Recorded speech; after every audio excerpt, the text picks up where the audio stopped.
Good evening. Uh, it's my pleasure to stand in front of you again, and we are very thrilled to have all our senior professors with us in this room. My presentation now is about a very enigmatic disease, which is endometriosis.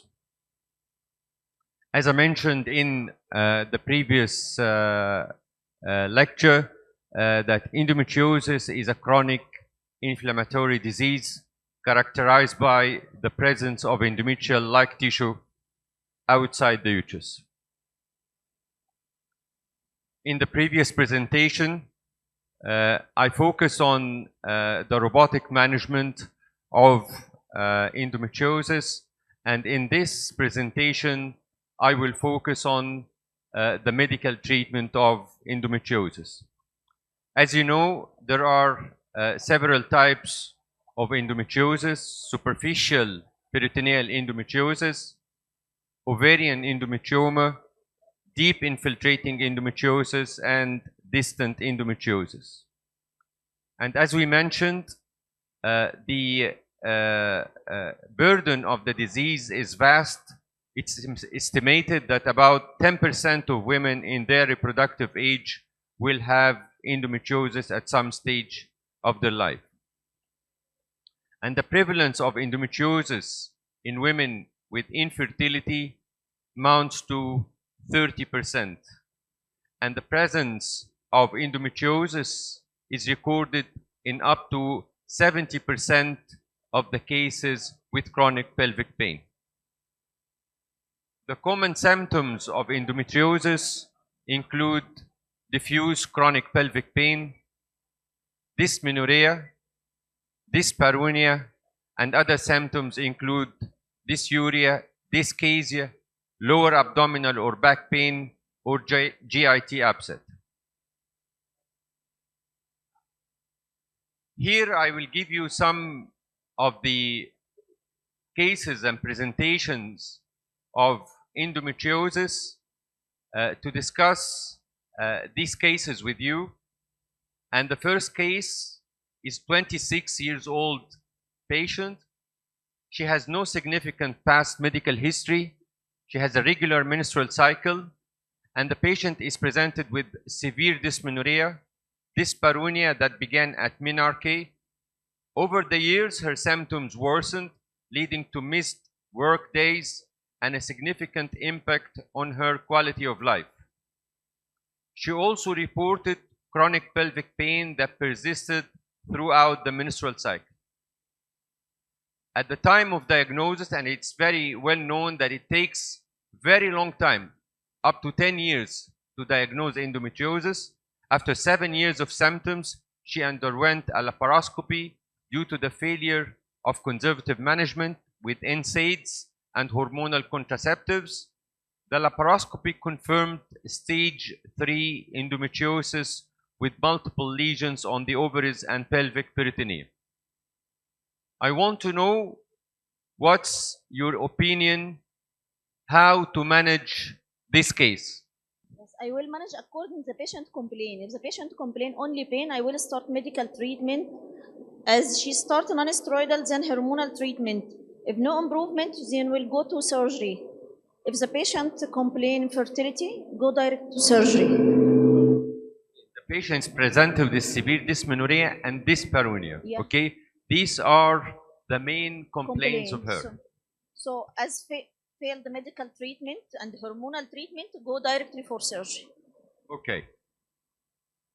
We will review these cases after the presentation. The second case is 32 years old with history of irregular periods, no previous surgery. The patient sought evaluation for infertility after trying to conceive for over 2 years. She reported chronic pelvic pain that intensified during ovulation and menstruation. Her symptoms were accompanied by GIT symptoms, including bloating, occasional diarrhea during her menstrual cycle. مين عنده رأي في الحالة دي؟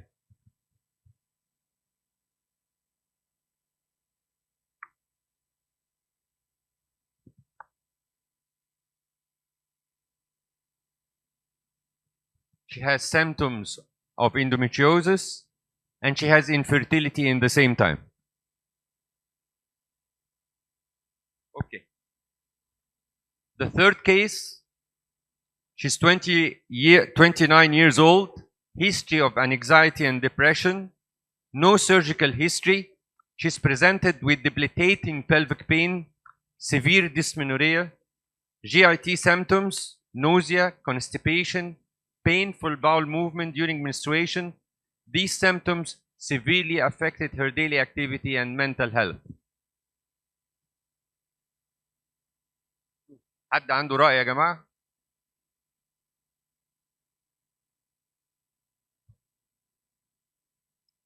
The last case is a 30 years old, regular menstrual cycles, no previous surgery, family history of endometriosis.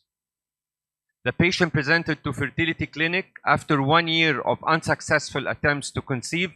She reported moderate pelvic pain, particularly during menstruation and ovulation, which is attributed to her menstrual cycle. In addition, she experienced occasional GIT discomfort, including bloating, mild nausea during her periods. I just want to highlight that in almost every case of endometriosis, if you take a proper history, these patients has marked GIT symptoms.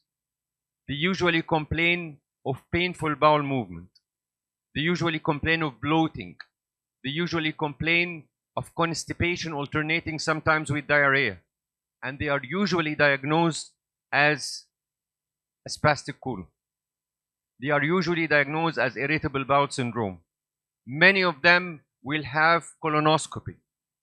So the diagnosis is sometimes delayed up to 7-10 years. These are the recommendations by the ESHRI regarding that clinicians should consider the diagnosis of endometriosis individuals presenting with the following cyclical or non-cyclical signs of symptoms: dysmenorrhea, deep dyspareunia, dysuria, dyschezia, which is painful defecation, painful rectal bleeding, hematuria, shoulder tip pain, pneumothorax, cyclic cough and hemoptysis, chest pain, cyclic scar swelling and pain, fatigue, and infertility. So the question is, what causes that severe and excruciating pain in these patients? First, growth factors like cytokines, leakage from endometriotic tissues, and nerve irritation by endometriotic implants. As we spoke in the previous presentation, the deep infiltrating endometriosis has a dilemma of surgical decisions, a dilemma of medical decisions, and a dilemma especially when infertility is a factor involved in the clinical history of the or clinical presentation of the patient. How to diagnose endometriosis from the clinical picture: vaginal ultrasound, rectal ultrasound, MRI, sometimes markers like CA125, and laparoscopy. And the management of endometriosis has to consider too many factors. Among these, the age of the patient, the severity of pain, the desire for fertility, which is very important, the acceptance and tolerance of hormonal treatment, because many patients, many young patients will come with their family, their mother, and when you offer hormonal treatment, the mother will immediately refuse. Regardless how you are trying to convince this patient or her family and her mother that this treatment is safe. And finally, the acceptance of complex multidisciplinary surgery and its possible complications. If we speak about the medical management options for these patients, we usually start by simple medications like paracetamol, non-steroidal anti-inflammatory when the pain is not very severe. But if these cannot control the pain, then progestogens is considered among the first line therapy.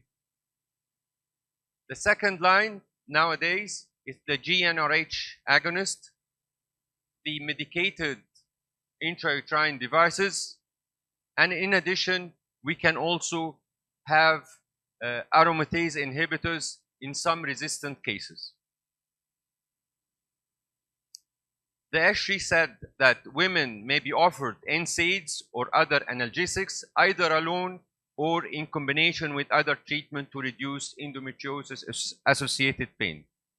And it's recommended to offer women hormonal treatment either in the form of combined hormonal contraceptive pills, progestogens, GnRH agonist and antagonist as one of the options to reduce endometriosis associated pain. This slide is very important because it has all the armamentarium that we have in the management of endometriosis associated pain. We can start with the NSAIDs, paracetamol. If there is no improvement, then we have to move to the hormonal treatment. As we said, OCPs, progestogens, and finally, surgery.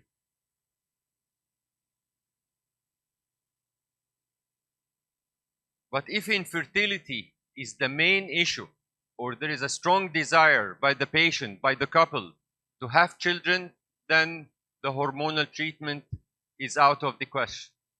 You can't use OCPs, you can't use progestogens, you can't use medicated intrauterine devices, you cannot use any injectable hormonal treatment because it will interfere with the patient's desire to have a baby. And we are left in this case with either surgery or medical assisted reproduction.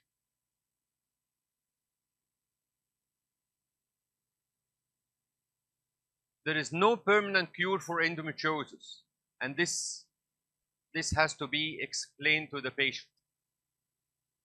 There is no magic bullet, there is no silver bullet, there is no one treatment that can cure endometriosis for good. We have to alleviate pain and other symptoms, we have to reduce the lesions, we have to maintain or restore fertility, and we have to do our best to avoid recurrence and improve the quality of life of the patient. So we have to put this slide in front of our eyes at all times while we are trying to treat these patients. And when medical treatment is required, it could be either used as the first line treatment,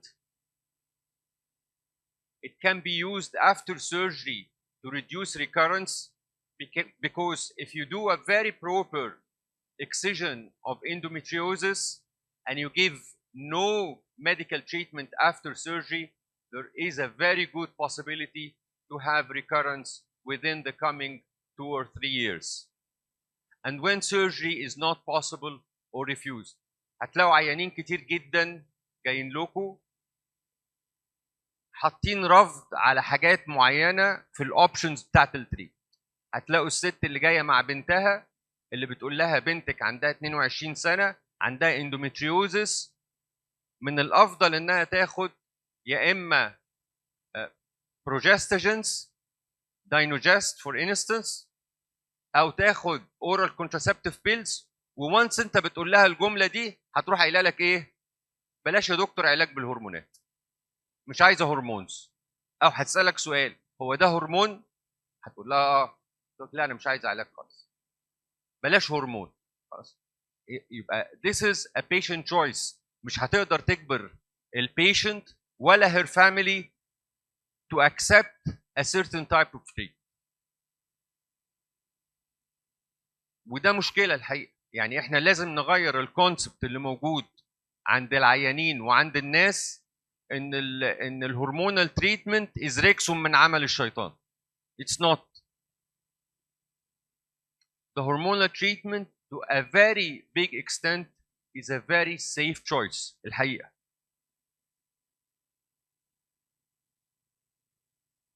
الحقيقة الداينوجاست molecule عمل radical change في المانجمنت of endometriosis. تابلت بيتاخد every day non-stop. It's quite proven now ان هو as effective as ال GnRH agonist. في عندنا choices كتير وفي حاجات كتيرة جدا نقدر نستخدمها. في medications طبعا اشهرهم كان الفيزان، لكن طبعا حضراتكم شايفين المشاكل اللي موجودة في الاستيراد. المشاكل التانية الموجودة فاينانشال، الأدوية دلوقتي بعضها بقى يعني سوق سودا وبورصة وبجرأة. يعني أنا أول مرة ابتديت دلوقتي أشوف ابلكيشنز بتاعت صيدليات بتنزل الأدوية بسعر سوق السودا علني. يعني الدواء متسعر ب100 وهم منزلينه في الابلكيشن بتاعهم ب500 علني. يعني ومحدش بيتكلم ومحدش بيحاسب. فطبعا احنا لما يبقى عندنا competitors او local products موجوده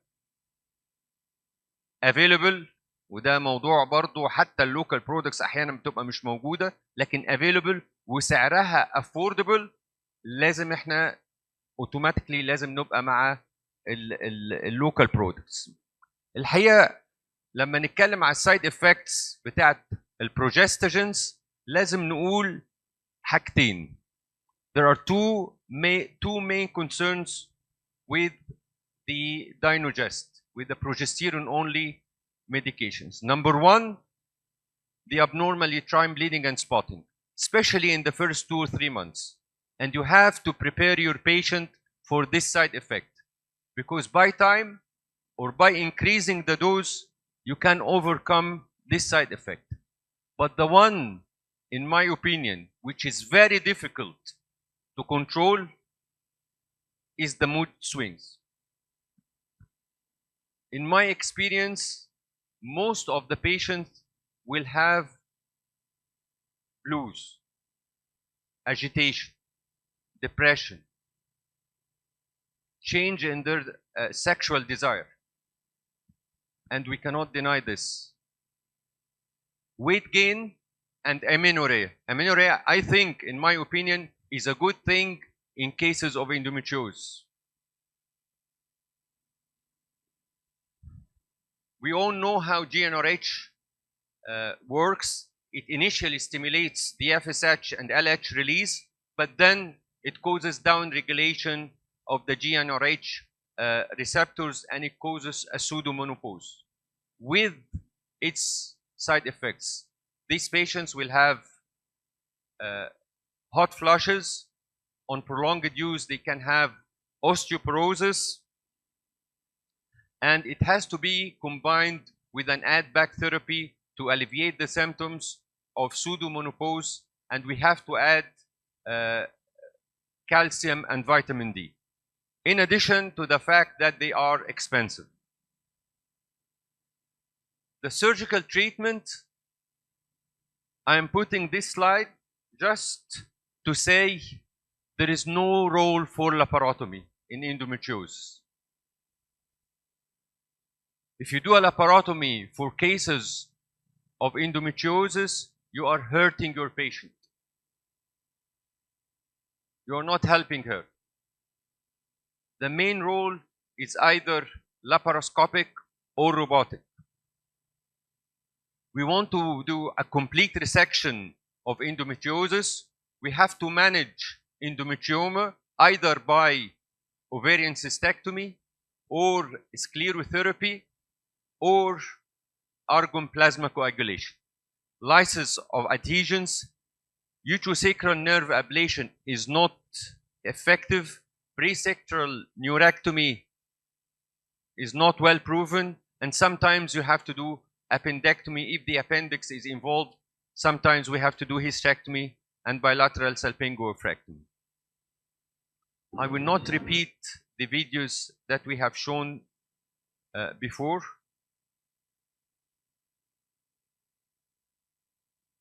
The local product of the Dynogest in this market is called the Indodrav. It comes in the concentration of 2 milligrams, and the usual dose is to start with 1 tablet per day. It's highly effective in the pain relief. I would say in 80% of the patients, they will feel an improvement by at least 50% in the severity of pain after 2 months of regular intake. There is significant lesion reduction, and there is a favorable safety and tolerability profile in comparison to GnRH agonist. This table will show the different side effects associated with different types of progesterones. And if we look at the Dynogest, it has no glucocorticoid activity, it has no androgenic activity. On the other hand, it actually have an anti-androgenic activity. So it's quite safe molecule.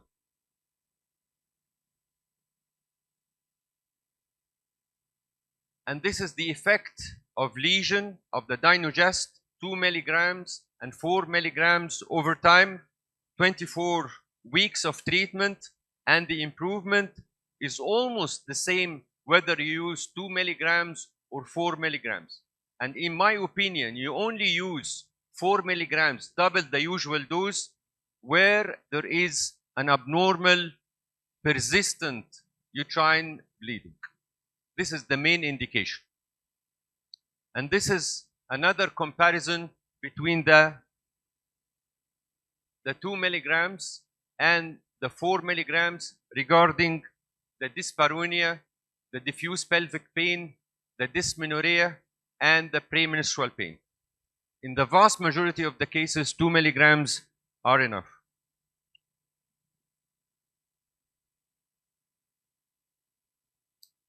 And this graph will show you a comparison between the GnRH agonist and the Dynogest regarding the reduction in pain over 24 weeks. And they are very comparable.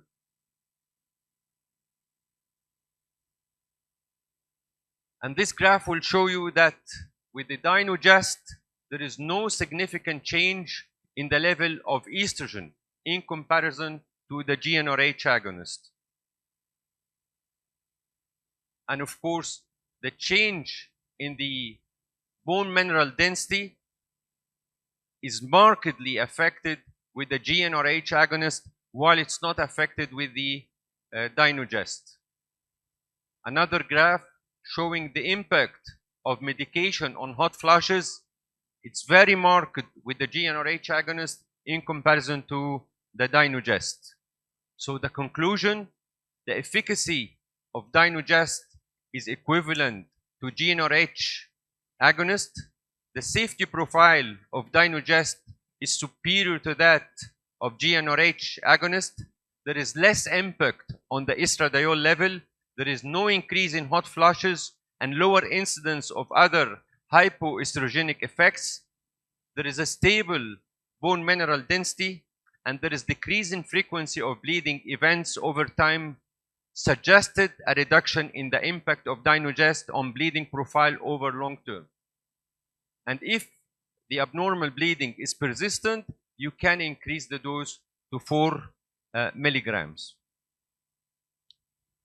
This graph will show you that over time, the incidence of abnormal uterine bleeding will decrease.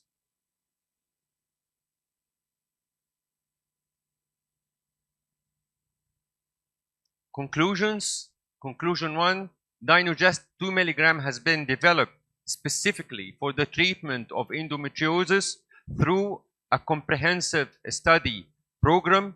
The effect for reducing the pain related to endometriosis include dysmenorrhea, premenstrual pain, dyspareunia, diffuse pelvic pain, and it's significantly superior to placebo. It's equivalent to current standard treatment, which is the GnRH agonist. It's effective in reduction of endometriotic lesions, and Dynogest 2 milligrams inhibits ovulation reliably. But it's not licensed as a contraception. We have to highlight this point. It's not licensed on contraception, but it's extremely unlikely that your patient will get pregnant while being on the Dynogest. Thank you very much.